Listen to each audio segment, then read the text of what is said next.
बिस्मिल्लाहिर्रहमानिर्रहीम। डॉक्टर साजिद कैसरानी आपकी खिदमत में हाज़िर हूँ। आज का मेरा टॉपिक है सेंगोबियान कैप्सूल, इसके यूजेस और साइड इफ़ेक्ट्स। तो तमाम दोस्तों से गुजारिश है कि मेरा चैनल सब्सक्राइब कर लें और बेल आइकन प्रेस कर लें। दोस्तों, ये आयरन और मल्टीविटामिन का ये एक मरकब है। खून की कमी दूर करने वाला ये एक बेहतरीन कैप्सूल है। आम जिस्मानी कमज़ोरी और पट्टों की कमज़ोरी हो तो उसमें भी ये इफ़ेक्टिव है। आम तौर पे एक कैप्सूल रोज़ाना जो है वो खाने के बाद आप ये ले सकते हैं।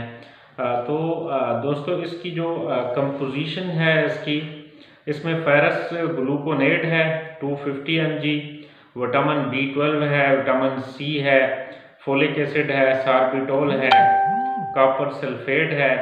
और इसके अलावा जो है तो ये इसकी जो कॉमन इंडिकेशंस हैं वो खून की कमी जो है उसके लिए ये इस्तेमाल होता है कैप्सूल।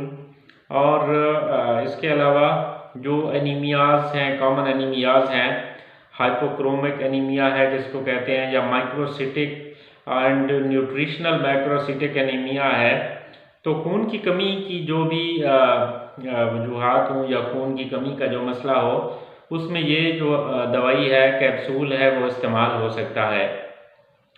तो ये एक कैप्सूल आपने रोज़ाना आप खा सकते हैं, सुबह शाम भी ले सकते हैं, तब अपने खाने के बाद लें। इसके साइड इफ़ेक्ट्स जो हैं कुछ इसके हो सकते हैं। जो मैदे के अंदर अपसेट जो है वो काज कर सकता है, थोड़ा इरिटेशन फील हो सकती है, नाज़िया वोमिटिंग फीलिंग हो सकती है, दस्त वगैरह भी लग सकते हैं, कॉन्स्टिपेशन भी हो सकती है। बाज़ पेशेंट्स को एलर्जिक रिएक्शन भी काज कर सकता है। तमाम दोस्तों से गुजारिश है कि मेरा चैनल सब्सक्राइब कर लें और बेल आइकन प्रेस करें। शुक्रिया।